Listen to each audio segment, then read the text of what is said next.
Para evaluación de los aprendizajes vamos a presentar una entrevista con la doctora Esther Nícer.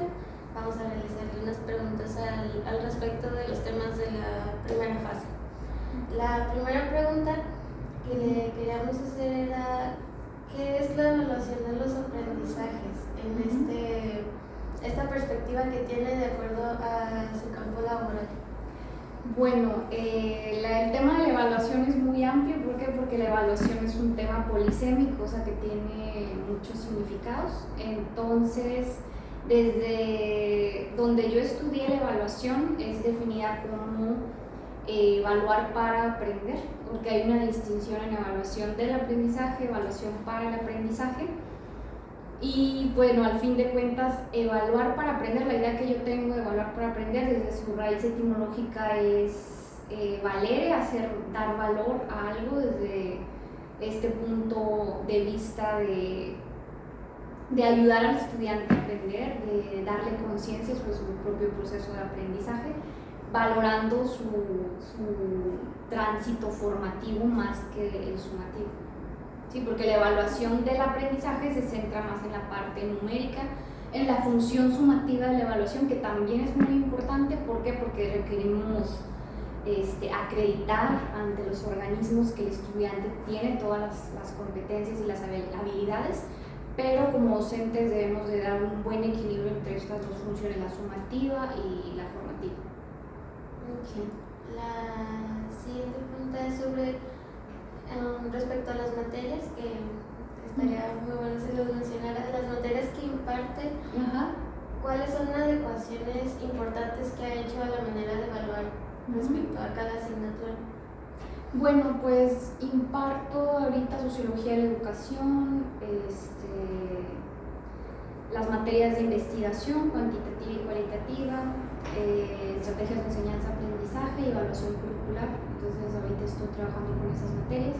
La forma de evaluar ahorita, por ejemplo, estoy intentando que mis estudiantes sean más conscientes de su proceso de aprender, que corrijan errores, que también sepan planificar antes de hacer una tarea.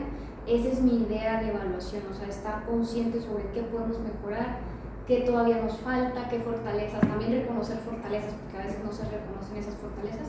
Entonces, intento trabajar de esta manera la evaluación para el aprendizaje. Pero pues obviamente del número no nos podemos desligar, o sea, hay una evaluación del aprendizaje también, porque uno tiene que responder ante un departamento escolar y dar un número al final. Pero intento hacer consciente a los estudiantes más de lo que ellos pueden hacer que de la calificación que puedan alcanzar. Ahora bien, quisiéramos saber que pues la evaluación está conformada por varios elementos, y todos son importantes, pero ¿cuál considera usted que tiene mayor relevancia al momento de evaluar los elementos? De todos los elementos, el que tiene mayor relevancia yo creo que es la participación del estudiante. ¿Por qué? Porque por más que uno dé una clase muy bonita y les pida muchas evidencias de aprendizaje, a veces esas evidencias no nos dicen mucho acerca de. Entonces, ¿qué puede decirnos lo que hace el estudiante? La forma en la que él participa, la forma en la que él se compromete con las tareas que hay que realizar, más allá de la simple entrega, sino entendiendo, oye, ¿qué estás comprendiendo? ¿Cómo vas? ¿Qué dudas hay? Entonces creo que sí debe de empezar en una relación dialógica entre maestro y estudiante, donde haya pues obviamente diálogo, donde haya intercambios de punto de vista, todo lo demás. Sí. ¿Y cómo determinar los criterios de evaluación de acuerdo con el producto de aprendizaje o la técnica aplicada durante el proceso educativo? Bueno, pues los criterios de evaluación, esos son problemáticos. Me gusta que los definamos juntos, los estudiantes y yo, porque después el estudiante como que cumple con una serie de pasos, pero no se compromete con la tarea. Entonces lo que procuro es que primero haya un compromiso. Si voy a poner criterios, por ejemplo, si voy a usar una rúbrica, una lista de cotejo, procuro que lo leamos juntos y ya para en este punto tener claro, y estamos de acuerdo, si queda claro, tal y tal. Y pues que también el estudiante sea capaz de construir sus criterios de su propia tarea. Oye, ¿cómo te podrías mejorar? Pero a ti mismo, no tanto en competencia con otro o en relación de compararnos con los demás, sino ir un poco más allá en cuanto a su propio conocimiento de quiénes son como aprendices. conocemos que pues hay diferentes instrumentos que se utilizan para evaluar, entonces, ¿qué instrumentos se utiliza para evaluar de acuerdo con el tipo de producto o actividad? Además de que hay alguno que utilice con mayor frecuencia. Bueno, aquí los instrumentos, hay un riesgo de los instrumentos porque se puede caer en una instrumentitis, ¿no? Que tenemos todos los maestros hasta cierto punto, el abuso de instrumentos de evaluación. En este punto yo procuro, si utilizo, no quiere decir que no utilices, sí los llevo a utilizar, pero con mucha conciencia y de que ellos también sepan qué es el instrumento, porque a veces se cae en este punto de no ser conscientes de qué es el instrumento y solamente se entrega por entregar, entonces eso nos afecta mucho.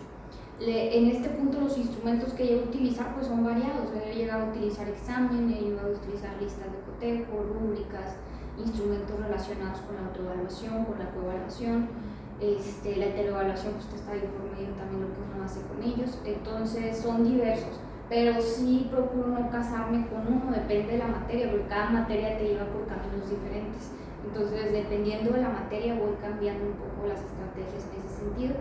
Pero sí se me hace muy importante señalar que a veces caemos en un abuso de instrumentos de evaluación, que fue lo que se dio en la reforma del 2012 con la evaluación formativa, porque se dio el salto, ¿no? Decían, no, la evaluación sumativa nos hace daño, entonces hubo como un ataque a los exámenes, en el decir, no, el maestro solo usa exámenes para evaluar el aprendizaje, hay que usar otros instrumentos, diversificarlos, listas de cotejo, rúbricas y demás. Entonces, ¿qué era lo que pasaba? Que muchas escuelas, por digámoslo, mandato de dirección, era yo tengo que hacer una rúbrica para cada cosa que le ponga a mi alumno, una rúbrica, una lista de cotejo, y después se vuelve muy pesado porque se vuelve rutinario. O sea, las cosas rutinarias, cuando ya no hay conciencia de lo que estamos haciendo, es bien riesgoso. Entonces la evaluación sí debe estarse diversificando, pero siempre en conciencia con el otro, porque el instrumento es el medio más no el fin. Entonces hay que cuidar mucho esa parte. ¿Usted cuál es el momento que considera más apto para realizar una evaluación? O sea, al principio del proceso de aprendizaje, ¿sí? O al final. Bueno, yo creo que durante todo el tiempo estamos evaluando desde el diagnóstico y obviamente en la evaluación formativa, que es durante todo el proceso, y pues la sumativa que se da al final. Aquí en este punto hay que hacer diálogos todo el tiempo con el estudiante, qué está aprendiendo, qué está entendiendo, porque cuando ya lo haces te das cuenta antes del examen, porque si te esperas al examen va a haber muchas áreas de oportunidad que no detectaste antes tú como maestro.